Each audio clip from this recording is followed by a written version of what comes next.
ఇప్పుడు మీరు చూస్తున్నది విజయవాడలోని కనకదుర్గమ్మ టెంపుల్. అమ్మవారి కోసం ఎన్నో ఆసక్తికరమైన విషయాలుంటాయి. అందులో ఒకటి కృష్ణవేణమ్మకి సంబంధించిన ఆసక్తికరమైన విషయం ఒకటి చెప్తాను వినండి.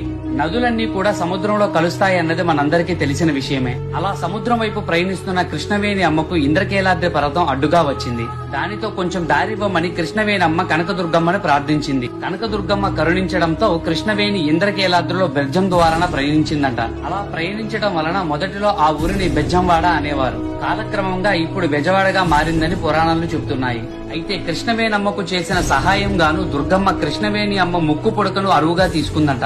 అయితే కృష్ణవేణమ్మ ఒక షరతు విధించింది. అది ఏంటి అంటే కలియుగం అంతమయ్యే సమయానికి తను కొండ మీదకి ఎగసి తన ముక్కు పుడకను తీసుకుంటానని కనకదుర్గమ్మకి షరతు విధించిందంట.